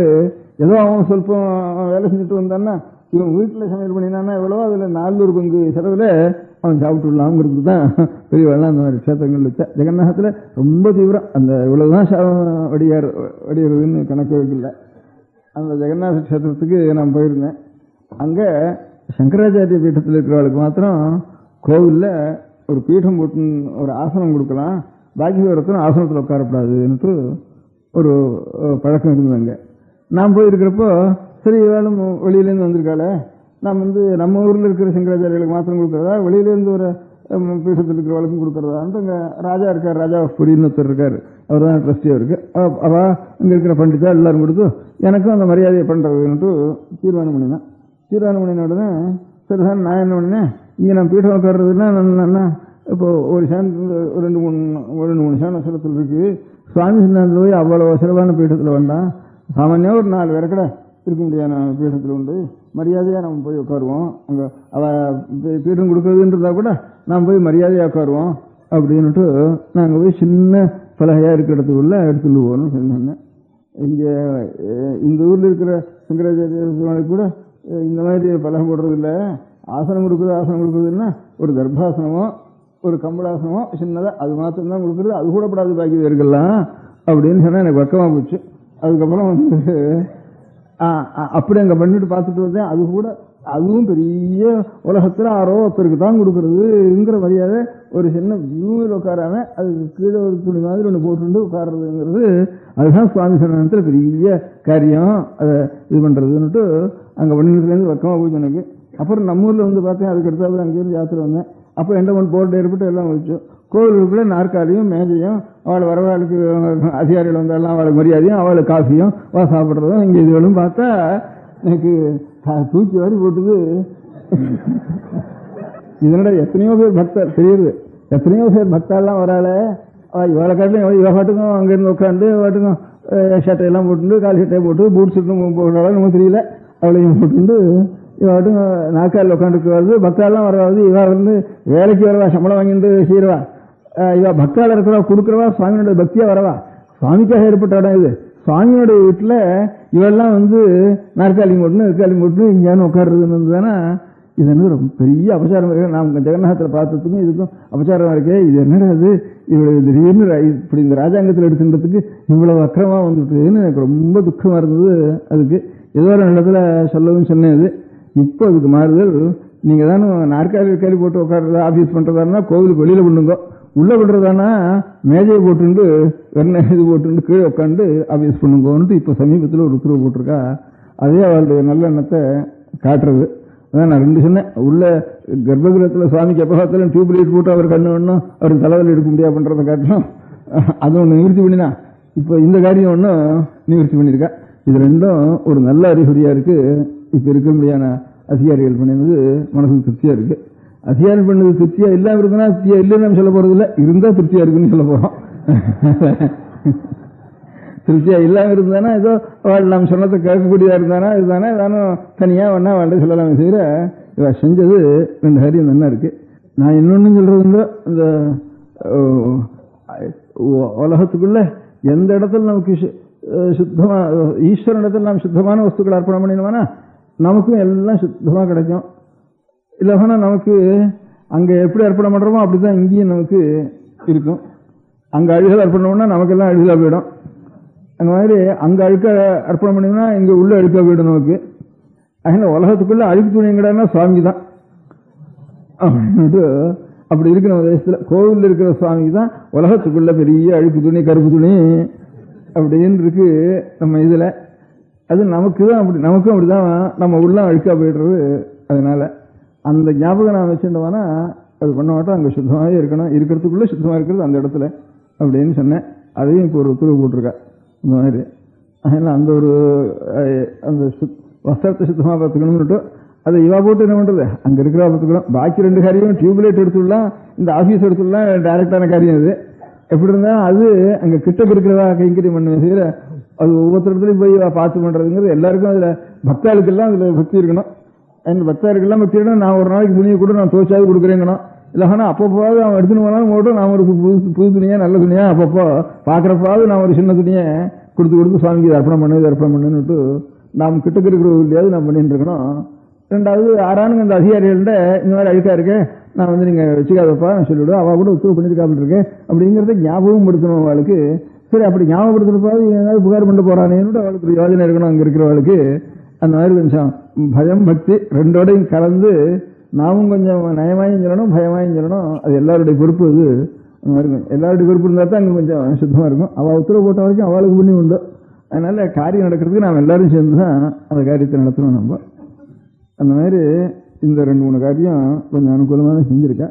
அதே மாதிரி இந்த இன்னும் சில இடிஞ்ச கோவில்கள் கொஞ்சம் ரிப்பேருக்கு சொத்து இல்லாத கோவிலுக்கு கூட கொஞ்சம் அவளுக்கு இந்த இது வாங்குறாள, இப்போ என்ன வாங்குற கண்டிபியூஷன் வாங்கி கொஞ்சம் சேர்ந்துருக்கு. அந்த பணத்துல இருந்து கொஞ்சம் இடிஞ்ச கோவில்கள் அந்த மாதிரி ரிப்பேர் பண்ண வேண்டிய கோவில்களுக்கும் கொஞ்சம் கொடுத்துன்னு இருக்கா. அதுவும் கொஞ்சம் ஆரம்பிச்சிருக்கா. அதே மாதிரி பூஜைக்கு சொத்துக்கும் கொஞ்சம் இதாக எடுத்து கொஞ்சம் கொடுத்துட்டு இருக்கலாம். அது ஒரு காரியம். இது எல்லாத்தையும் காட்டிலும் அந்த பூஜை சிற்பம் கோவில் கலைகள் அது அப்படியே நடந்து கைங்கரியம் பண்றதுக்கு பள்ளிக்கூடம் வச்சு அது நடத்துறது ரொம்ப நல்லது. அநேக குழந்தைகள் சரியா ஏழைகளுக்கு உபயோகப்படுத்துறது தானே கடைசியில் உத்தேசம் வாழ்க்கை. அந்த ஏழைகளுக்கு இது கொடுத்துலாம். அந்த பள்ளிக்கூடத்துக்கு ஒரு வைத்தியசாலையும் வைக்கலாம். அந்த வைத்தியசாலையிலையும் எல்லாரும் வந்து படிக்கலாம். அதுல நம்ம நாட்டு வைத்தியங்களையும் அதுல கற்றுக் கொடுக்கலாம். அதுல இருந்து வரவாளுக்கெல்லாம் உபகாரம் பண்ண முடியாது செய்யலாம் அப்படின்ட்டு அந்த ஸ்கூல் வச்சா ஸ்கூலுக்கு அங்கமா ஒரு வைத்திய ஸ்கூலையும் வச்சு அதுலயும் வரவாளுக்கெல்லாம் என்னமா இந்த மருந்து இருந்து இதெல்லாம் கொடுக்கலாம். எல்லாம் கோவில் தெய்வீக சம்பந்தமான காரியத்தை அனுசரிச்சே இந்த காரியங்கள்லாம் நடத்தலாம். அவளுடைய அது கொஞ்சம் அதிக பணம் எங்கேயானு இருந்துதானா, அதிக பணம் இருக்கிறதுக்கே இடம் இருக்காது. சரியா எல்லா காரியம் நடத்தின்னு வந்தோம்னா இருக்கிற இடத்துல இந்த மாதிரி காரியம் தான் செய்வனே செய்யற. தனியா இந்த காரியங்களே தப்பு. கோவிலுன்னு பேர் வைக்கிறது தப்பு. இதான் ஏதோ நாம் மட்டும் லௌகிக்கமா அதை செலவழிக்கணும்னா சமுத்திரத்துல பெருங்காயம் கிடைச்ச மாதிரி இருக்கும். ஒண்ணுமே கிடைக்காது அவளுக்கு. லௌகிக காரியத்துக்கு எவ்வளவு இருந்தாலும் போறாது, இத்தனை கோவில் இருந்தாலும் போறாது, இன்னும் 1000 கோவில் இருந்தாலும் போறாது, வீணா போயிடும் எல்லாம். அந்த மாதிரி இல்லாமல் இந்த மாதிரி ஒரு காரியத்துக்கு அவளுக்கும் கொஞ்சம் எண்ணம் இருக்குன்னு தெரியுது. இப்போ அதிகாரியில இருக்கிறவளுக்கு அந்த காரியத்தை செஞ்சுட்டு இருக்கான்னு தெரியுது. அந்த மாதிரி மாத்திரத்துல இந்த மாதிரி கொஞ்சம் ஒரு SSLC வரைக்கும் இப்படியான ஓரியன்டல் ஸ்கூல்ஸ் வச்சு அதுல கோவிலுக்கு வேண்டிய கலைகளுக்கெல்லாம் ஒரு வாத்தியாரை வச்சு அதுல ஸ்பெஷலைஸ் பண்றவனுக்கு கொஞ்சம் கூட உபகாரம் பண்ணி அந்த மாதிரி கொஞ்சம் கலைகளை புரிஞ்சு பண்ணலாம். பூஜை நடக்காதவர்களுக்கு பூஜைக்கும் கொஞ்சம் சௌகரியம் பண்ணலாம். அதோட கூட இந்த இன்னும் ஒன்று செய்யலாம். இந்த தேசனுக்கு இப்போ பூஜை பண்ணி இருக்கிறவா இருக்காள, இப்போ பூஜை பண்ணி இருக்கிறவா ஒரு கையம் பிரச்சாரம் பண்ணி இருக்கிறவா, இல்லை கோவில் மணியானியம் அதிகாரிகள் அப்படி இருக்கிறவாளெல்லாம் கொஞ்சம் வாயில் கொஞ்சம் அக்ஷரம் வரக்கூடியவாள் எல்லாரையும் அந்த ஊர் தேவாரம் இல்லாமல் வேறு விசேஷமான ஒரு தேவாரம் இல்லை அந்த க்ஷேத்திர புராணத்தில் 10 ஸ்லோகம் அந்த இப்போ பெருமாவில் போனால் சில இடங்களில் பரம்பரையாக நட்டு பண்ணி வச்சுருக்கா. ஒரு வழக்கு எடுத்துட்டு அந்த சுவாமியினுடைய ஸ்லோகத்தை தியான ஸ்லோகத்தை சொல்லி அந்த ஆழ்வார்பாட்டு இருக்கிற பாரதியும் சொல்லி கொஞ்ச நாள் அந்த பாதத்தை காட்டி சிரசை காட்டி தரிசனம் பண்ணி வச்சு இந்த மாதிரி பாடியிருக்காரு ஆழ்வார், இந்த மாதிரி ஸ்லோகம் சொல்லியிருக்கு இதில் புராணத்தில் அப்படின்னு கொஞ்சம் 2 ஸ்லோகம் 2 தமிழ் இதை கொஞ்சம் சொல்லி காட்டுறாங்க. பெருமாவில் மாத்திரம் சிவங்கூரில் ஒன்றுமே இல்லை. ஏன்னா சொல்லுனா கூட அவட்டுக்கும் போயிடுறா, அவட்டுக்கு இவாளுக்கு தெரியாது, அவட்டுக்கும் போயிடுறா, ஒன்றுமே தெரியாது அவளுக்கு. அவளுக்கும் கொஞ்சம் அநேகமாக தப்பாக சொல்லிட்டு இருப்பா. நல்லா சுத்தமாக சொல்றது சில இடங்கள்லாம் சொல்லுவா, அது அபசம் சுத்தமாக சொல்லிட்டு இருப்பா. அவளும் ஒரு பழக்கத்தினால பெருமாவும் இல்லையும் அவளே கொஞ்சம் சுத்தமாக சொல்லி அந்த க்ஷேத்திரத்துக்கு ஏற்பட்ட புராண ஸ்லோகங்கள் அந்த மாதிரி ஒரு பாட்டுகள் அப்படி சொல்றவாளுக்கு இப்பவே ஏழையா இருக்காவா அப்படி சொல்றவாளுக்கு ஒரு 5-10 கூட இன்க்ரிமெண்ட் கொடுக்குறேன்னு சொன்னா இந்த மாதிரி நெட்டு பண்ணிவிட்டா கூட ஒரு 5 ரூபா கொடுக்குறேன், கூட ஒரு 10 ரூபா கொடுக்குறேன்னு சொல்லிவிட்டா அவள் இஷ்டமா அத்தனை பேர் நட்டு பண்ணிவிடுவா. அங்கேருந்து இப்பவே அவளுக்கு ரொம்ப ஜீவனம் குறைச்சல், அந்த ஜீவனத்துக்கு கொஞ்சம் கூட கொடுக்கணும். அப்படி ஒவ்வொரு கோவிலையும் இன்க்ரிமெண்ட் கொடுக்கறதுக்கு அதில் இல்லைன்னா கொஞ்சம் ஜாஸ்தி இருக்க முடியாத கோவில் இருந்து அதுக்கு கொடுக்கலாம். அந்த மாதிரி இந்த ஒரு கொஞ்சம் எங்கேயான சர்ப்ளஸ் இருக்குதானா அதை எப்படி மாத்துறதுன்னா இந்த மாதிரி புதுசா இருக்கிற அடுத்த தலைமுறைக்கு பள்ளிக்கூடம் வச்சு விடலாம். இப்ப இருக்கிற தலைமுறையில் இருக்கிறவர்களுக்கு இந்த மாதிரி ஒரு கொஞ்சம் நட்டு பண்ணி வச்சுடலாம்னா அந்த க்ஷேத்திரத்தையோ அல்லது அந்த க்ஷேத்திரத்துக்கு தனியா புராணமோ தனியாக தேவாரம் இல்லைன்னா பொதுவாக ஈஸ்வரனை பற்றின ஸ்தோத்திரங்களோ ஈஸ்வரன் முடியான ஒரு சம்ஸ்கிருத ஸ்லோகங்களோ வாசிக்க முடியான பிரபந்தங்களோ அதுகளை தான் 4-5 அப்படின்னு 4-5 நட்டுருவா கூட போறவனுக்கு 5 ரூபா இன்க்ரிமெண்ட்னா கொஞ்சம் அவன் நன்னாவும் செய்வான். சரியா ஒரு பஞ்சாட்சோபதேசம் பண்ணணும், பண்ணிட்டு வரணும், அக்ஷாட்சோபதேசம் பண்ணிட்டு வரணும், நித்தியம் ஜபம் பண்ணணும். அப்படி நீ நித்தியம் ஜபம் பண்ணிட்டு இதையும் பண்ணிட்டு இருந்தியானா உனக்கு கூட கொஞ்சம் பணம் கொடுக்குறேன். அதுக்கு இந்த சர்ப்ளஸ் உபயோகப்படுறது.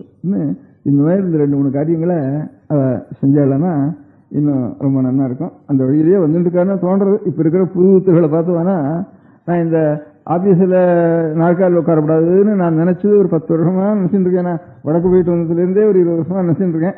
அது இப்போ கொஞ்சம் பூர்த்தியாச்சு. இந்த டியூப் லைட்டும் எனக்கு அது பிடிக்காம இருந்தது, அதுவும் கொஞ்சம் சௌகரியமாச்சு. வஸ்திரங்களுக்கும் ஒரு ஒத்துழைப்பு போட்டிருக்கா.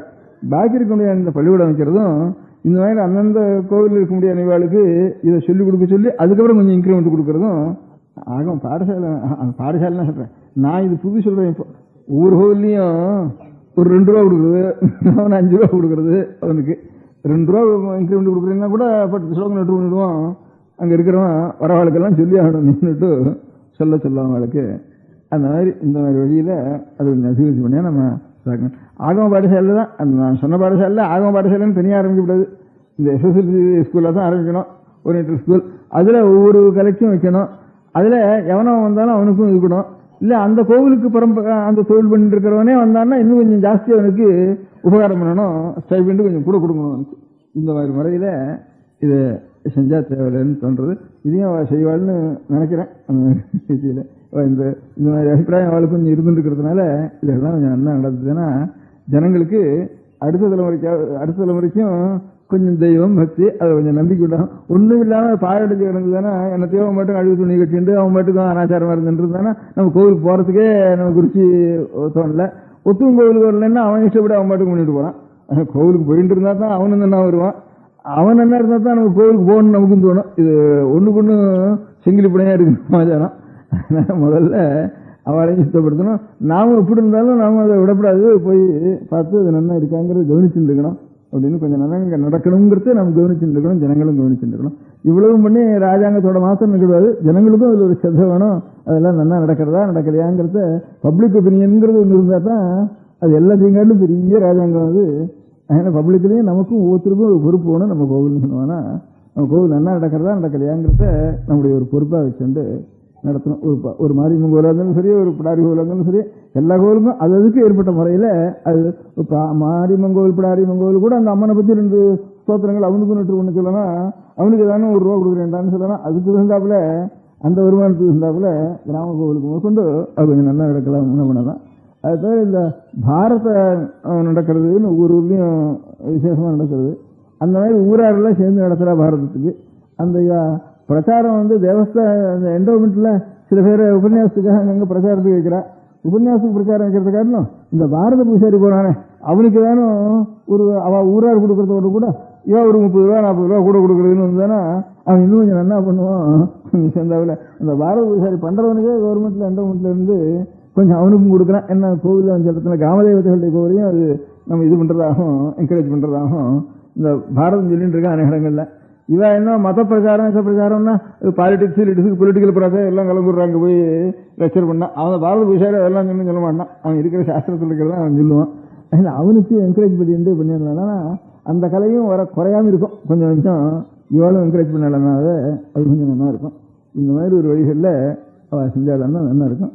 அதுக்கு கொஞ்சம் நமக்கு தெரிஞ்சவா அந்த அதிகாரிகளை நமக்கு யாரும் தெரிஞ்சவாட்டதெல்லாம் அவன்கிட்ட போய் இந்த அபிப்பிராயங்களெல்லாம் நம்ம சொல்லலாம். தனித்தனியாக ஸ்நேக முறையில் நம்ம சொல்லி ஏற்பாடு பண்ணலாம். நாமும் நம்மளான வரைக்கும் இது கைங்கரியத்துக்கு பிரயத்தனம் பண்ணலாம். அந்த மாதிரி காரியம் பண்ண நம்ம கோவிலுக்கு. இப்போ இன்னைக்கு ஒரு இதில் திருநெல்வேலி ஜில்லாவில் பிள்ளையங்கட்டிலன்னு ஒரு கட்டில் இருக்குது. பாளையங்கோட்டையில் இருக்குது. பாளையங்கோட்டையே பிள்ளையங்கோட்டை தானே நமக்கு இல்லை. பிள்ளையங்கோட்டை தானே நமக்கு பாளையங்கோட்டை கட்டில் சரி. அந்த ஊரில் இருக்கிறது காரணம் பிள்ளைங்கட்டிலன்னு ஒன்று இருக்கு. அந்த கட்டளையில் அநேகமாக ஒரு 80,000 ரூபா அநேக ஊர்களில் நிலைமை இருக்கிற கட்டளைக்கு. அந்த கட்டளையிலிருந்து அநேக கோவில்களுக்கு ஒரு கால பூஜை.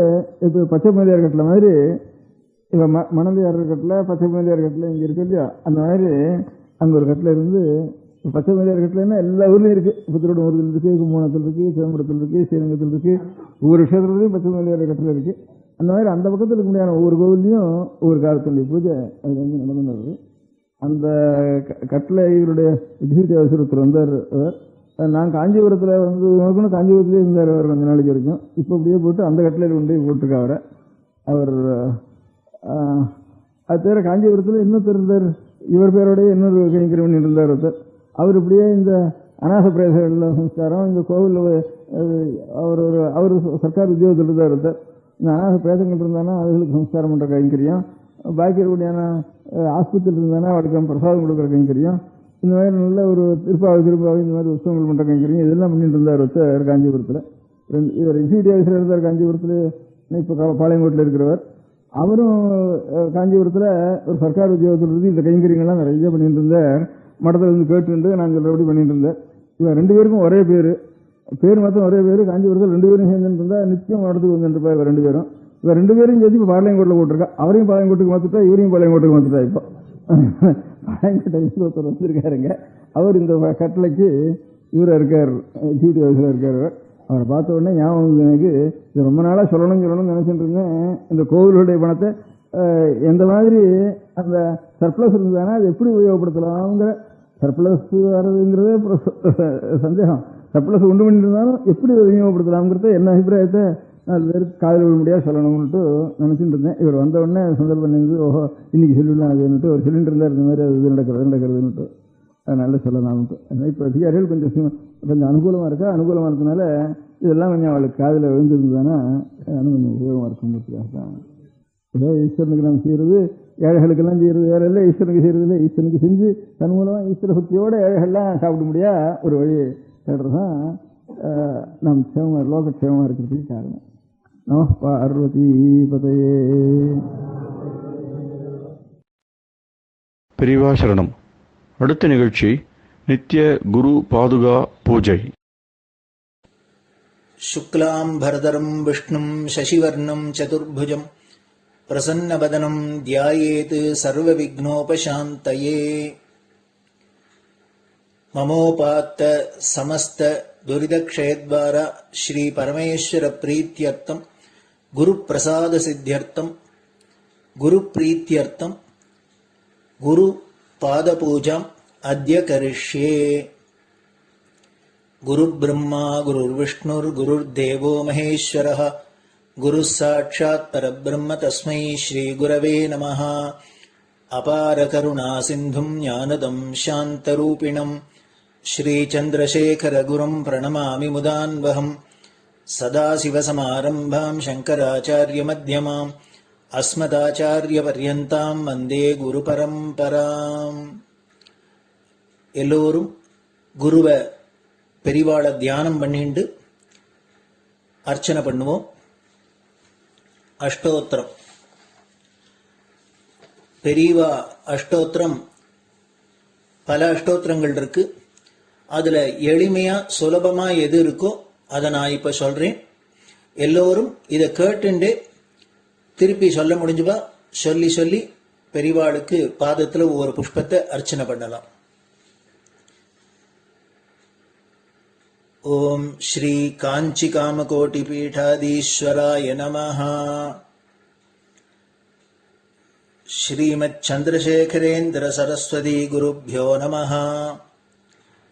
சந்நியாசாஸ்ரமசிகராய நமஹ. காஷாய தண்டதாரிணே நமஹ.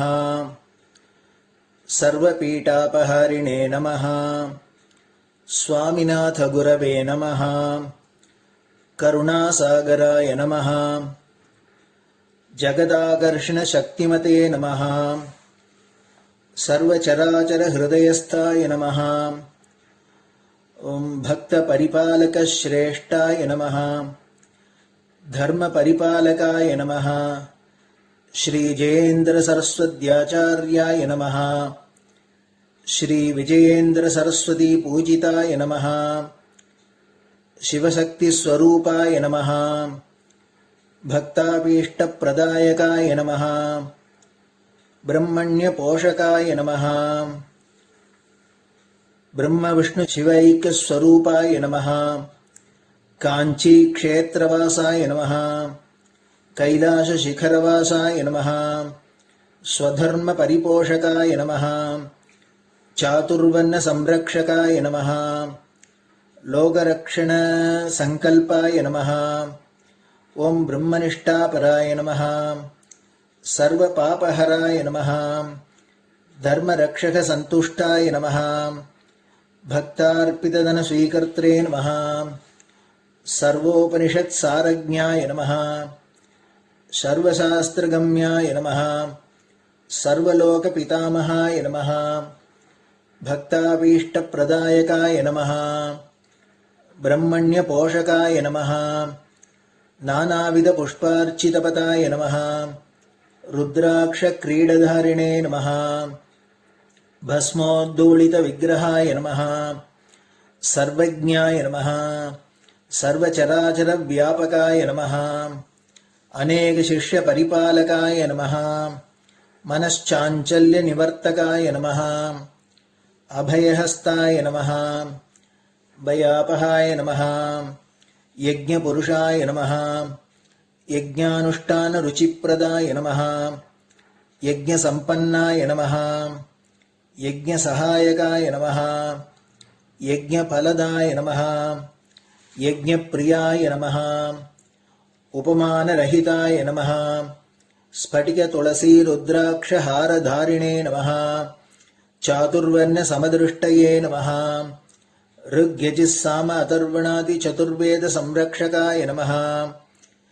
दक्षिणामूर्तिस्वरूपाय नमः जाग्रत्स्वप्नसुषुप्ति अवस्थातीताय नमः कोटिसूर्यतुल्यतेजोमय शरीराय नमः साधुसङ्गसंरक्षकाय नमः अश्वगजगोपूजानिर्वर्तकाय नमः गुरुपादुकपूजातुरन्तराय नमः कनकाभिषिक्ताय नमः स्वर्णबिल्वदलपूजिताय नमः सर्वजीवमोक्षदाय नमः मूकवाक्ताननिपुणाय नमः नेत्रदीक्षादानाय नमः द्वादशलिङ्गस्थापकाय नमः गानरसप्रियाय नमः ब्रह्मज्ञानोपदेशकाय नमः सकलकलासिद्धिताय नमः चातुर्वण्यपूजिताय नमः अनेकभाषासम्भाषणकोविताय नमः अष्टसिद्धिप्रदायकाय नमः ओं श्री शारदामठसुस्थिताय नमः नित्यान्नदानसुप्रीताय नमः प्रार्थनामात्रसुलभाय नमः पादयात्राप्रियाय नमः नानाविधमतपण्डिताय नमः श्रुतिस्मृतिपुराणज्ञाय नमः देवयक्षकिन्नरकिंपुरुषपूज्याय नमः श्रवणानन्दकरकीर्तये नमः दर्शनानन्दाय नमः अद्वैतानन्दभरिताय नमः अव्याचकरुणामूर्तये नमः शैव वैष्णवादिमान्याय नमः श्रीशङ्कराचार्याय नमः दण्डकमण्डलोहस्ताय नमः वीणामृदङ्गसकलवाद्यनाथस्वरूपाय नमः रामकथारसिकाय नमः वेदवेदाङ्ग आगमादिसकलकलासतस्प्रवर्तकाय नमः हृदयगुहाशयाय नमः शतरुद्रीयवर्णितस्वरूपाय नमः केदारेश्वरनाथाय नमः अविद्यानाशकाय नमः निष्कामकर्मोपदेशकाय नमः लघुभक्तिमार्गोपदेशकाय नमः लिङ्गस्वरूपाय नमः सालग्रामसूक्ष्मस्वरूपाय नमः कालड्यां शङ्करकीर्तिस्तम्भनिर्माणकर्त्रे नमः जितेन्द्रियाय नमः शरणागतवत्सलाय नमः श्रीशैलशिखरवासाय नमः डमरुकनादविनोदाय नमः वृषभारूढाय नमः दुर्मदनाशकाय नमः आभिचारिकदोषहर्त्रे नमः मिताहाराय नमः मृत्युविमोचकशक्त्याय नमः श्रीचक्रार्चनतत्पराय नमः दासानुग्रहकारकाय नमः अनुराधानक्षत्रजाताय नमः सर्वलोकख्यातशीलाय नमः वेङ्कटेश्वरचरणपद्मषट्पदाय नमः श्री महात्रिपुरसुन्दरी समेत श्रीचन्द्रमौलीश्वर पूजाप्रियाय नमः श्रीमच्चन्द्रशेखरेन्द्र सरस्वती सद्गुरु परब्रह्मणे नमः गुरुभ्यो नमः परमगुरुभ्यो नमः परमेष्टिगुरुभ्यो नमः परात्परगुरुभ्यो नमः गुरुपरम्पराभ्यां नमः गुरुपादुकाभ्यां नमो नमः. அடுத்தது ஊதுபத்தி இருந்தால் அதை காமிச்சு தூபம், நெய் தீபம் இருந்தா காமிச்சு அதை நெய் தீபம் தீபம் காமிச்சுட்டு நெய்வேத்தியம் வெத்தலைப்பாக்கு பழம் இதுலேருந்து ஆரம்பிச்சு அவளுக்கு எது சௌரியமோ அதுபடி நைவேத்தியம் பண்ணலாம்.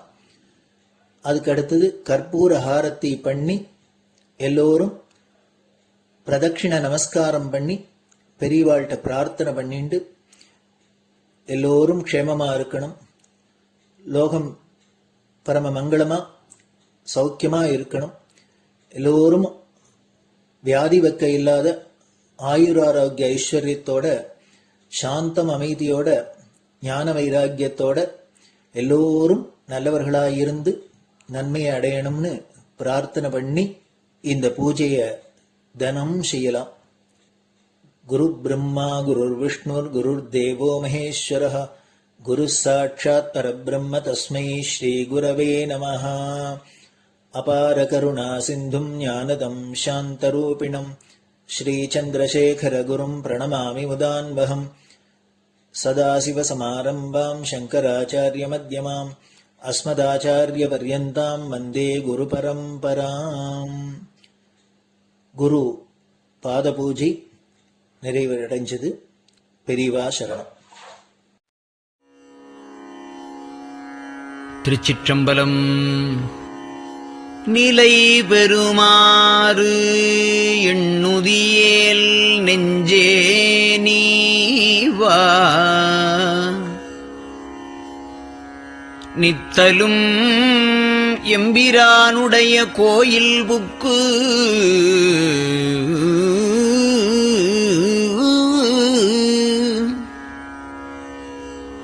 புலர்வதன் முன் அலகிட்டு மெழுக்குமிட்டு பூமாலை புனைந்து ஏத்தி புகழ்ந்து பாடி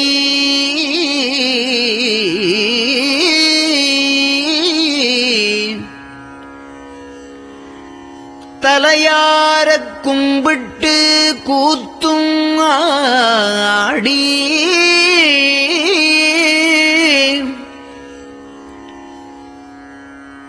சங்கரா ஜய போற்றி போற்றி என்றும்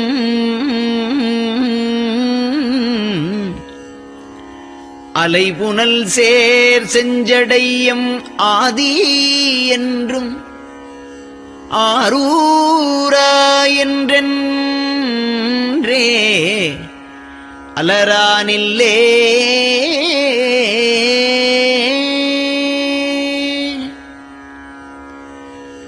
தந்தது உந்தன்னை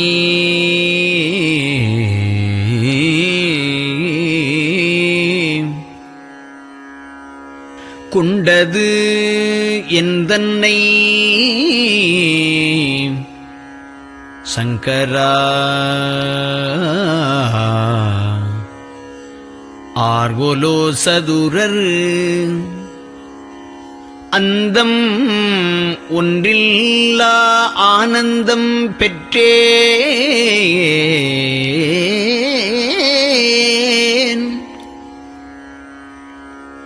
யாது நீ பெற்றது ஒன்று என்பால் சிந்தையே கோயில் கொண்டயம் பெருமான் திருப்பெரும் துறையுரை சிவனே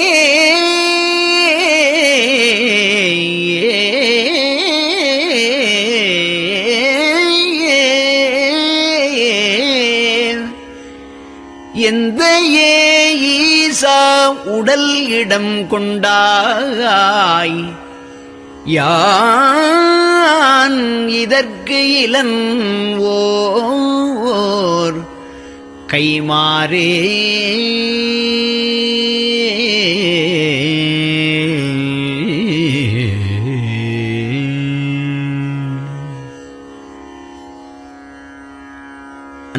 அன்னநடையார் அமுத மொழியார் அவர்கள் பயில் தில்லை தென்னன் தமிழும் இசையும் கலந்த சிற்றம்பலம் தன்னுள்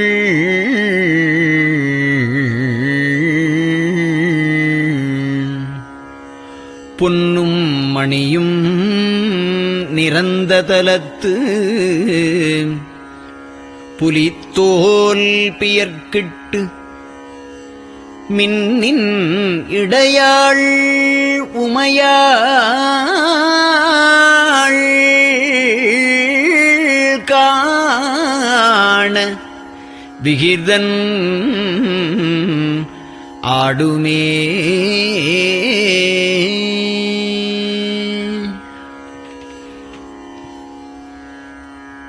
நெட்டையிலா உடல் நீத்து என்னை ஆண்ட நிகரிலா வண்ணங்களும்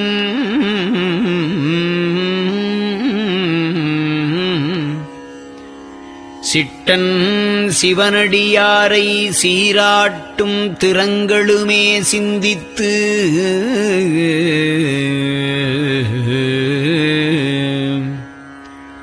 அட்டமூர்த்திக்கு என் அகம் நெகவூரும் அமிழ்தனுக்கு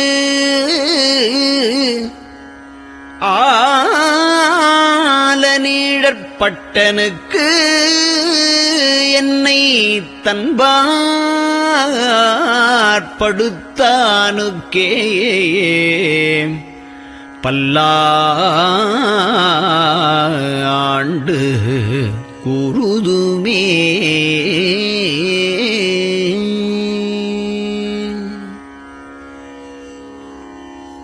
நெஞ்சம் ஈசனைக் காண்பதே விரும்பி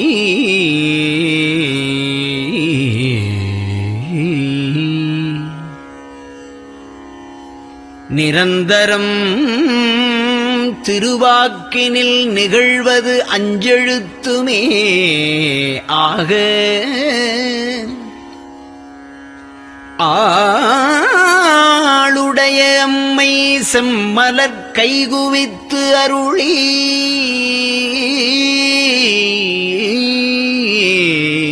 தஞ்சமாகி அரும் தவம் புரிய தரிப்பரே.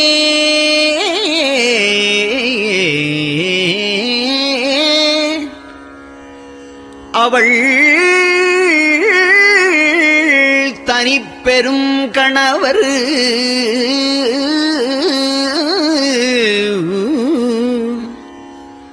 வஞ்சம் நீக்கிய மாவின் மூலத்து வந்து தோன்றினார் மலைமகள் காண.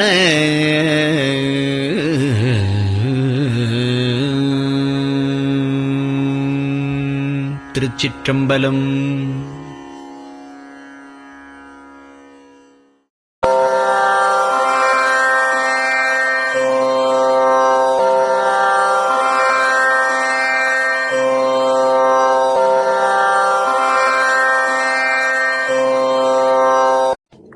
பெரியவா சரணம். பெரியவா வானொலியின் காலை நிகழ்ச்சிகள் இத்துடன் நிறைவடைகின்றன. எமது அடுத்த ஒளிபரப்பு இன்று மாலை இந்திய நேரப்படி 6 மணிக்கு துவங்கும். பெரியவா சரணம்.